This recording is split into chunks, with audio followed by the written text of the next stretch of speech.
Hey everyone, it's Michelle and we're ready for another experimental show. You're getting a sneak peek right in the beginning of what the finished product is, and we're going to talk about why it's different than the other cup. Welcome. Happy to have you here. So this cup I had talked about in the last video. It took all these little bits, and Jake thought he'd get clever by working 2 pipes here at a time. We've already added some of the color on.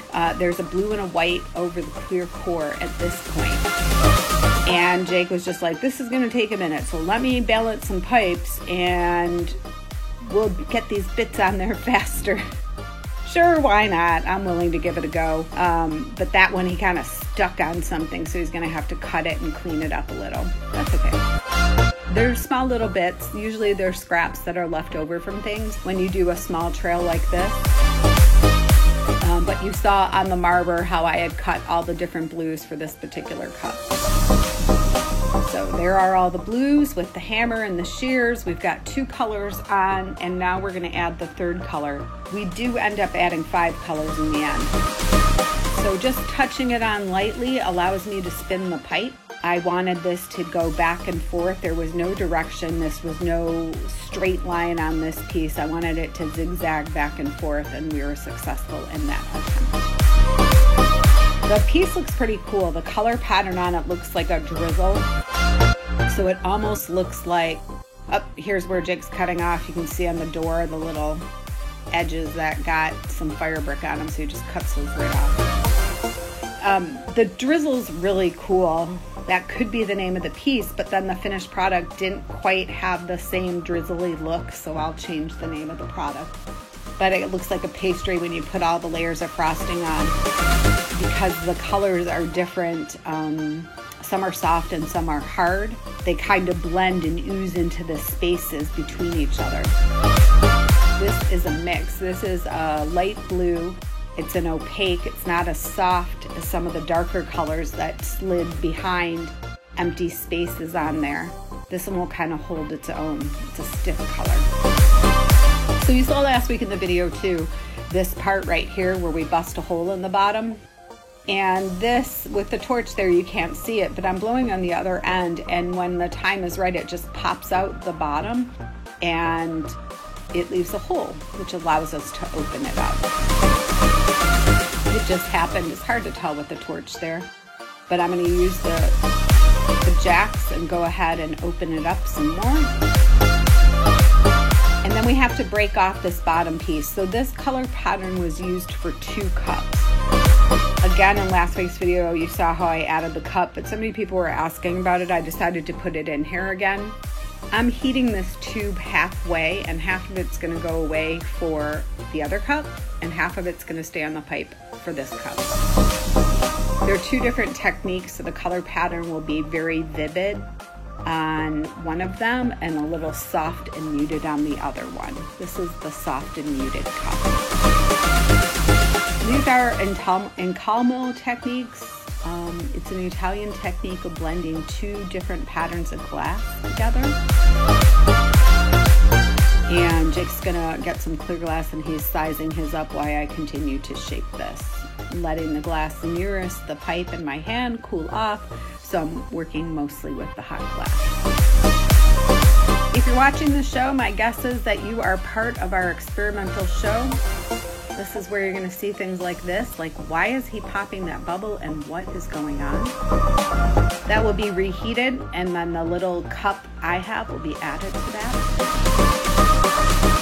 This was Becky's attempt at doing some filming here, and she's not quite sure which way we're going, so you're seeing a little bit of our feet there and a little bit of the process, a little bit of it all. But just know that every video we get better and better. And today's experimental show that we filmed, just get ready. We got 2 more lined up coming your way with all kinds of goodness in them. If you do not know about our YouTube channel, we have a channel called The Glass Academy on YouTube.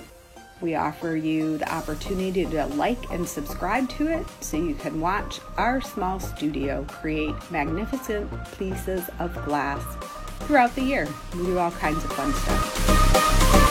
So what happened here was we sealed up the bottom and then added some clear glass. Now I'm going to have Jake blow it up And those blues are stretching, stretching, stretching. Blues are really easy to see on glass blowing because when they get hot, they turn orange, and when they quickly cool off, they go back to their blue colors. So here it's the same piece, orange because it's heated, but it will have these blue colors to it as it starts to cool. We were really pleased with what happened with the color pattern here. We are doing a room called the Michigan Room in the glass shop, and it's going to be really cool. And this glass will be amazing with it because it has all these blues that are layered in it. It looks like water. This is not a style that we typically make. The color pattern is very different. It looks like waves on there, waves or clouds. In Jake's hand is this thing called a blow hose, and it's a flexible, hollow tube that allows him to put pressure of air down the pipe while we shape the bottom half. In a small studio like ours, when you don't have a lot of factory workers, this is one way you can put pressure in the pipe and air, and someone else can paddle the bottom to get that nice crispy edge on it. That's exactly what we're looking for. The edge is nice and sharp. It's got these great blues in it. And the next step is to attach the punty to the bottom. So we're experimenting a little bit with these different styles and colors of cups because for our beverage counter, this is a new bar area we're building in the Glass Academy. We're going to have a series of glasses that rotate through monthly, and they're going to be different styles, different colors, and we wanted to start to practice which ones we wanted to make. At the top of the glass, you always want to trim off the extra. This just smooths out the top a little bit, thins it out, and also allows any debris or spots from the pipe, the metal pipe that could be on there. Straight-sided, tall glass. It would be great for like a pineapple cocktail in there or a spritzer because it is a nice big cup. The glory hole just reheats the glass. You can see Jake is pretty excited about the color pattern. It was not at all what he was thinking would happen. So he's excited to see this. Should we decide to make these in a production manner, we will have 2 or 3 more guys join us in on the team. This is our signature logo. This is the Glass Academy little branding stamp. Has a GA on it. And there it goes. He's stamping the cup. It's pretty much finished. So it looks really nice. I'm really happy with the way it turned out. The piece has to go into the cooling oven and cool off overnight. And that's why it's on this table. But we hope you like this show. If you're happy with the experimental shows, give us some comments below. Tell us what you're thinking about. More shows to follow in the future.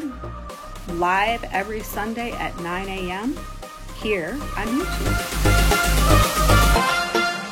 All right, into the annealing oven it goes where the other cup was made. We made that earlier in the day. We've got 2 sample prototype pieces in there available at the Glass Academy. You can see them in person if you come visit us. Thanks for watching, everyone. You have a great day and hope you join our community.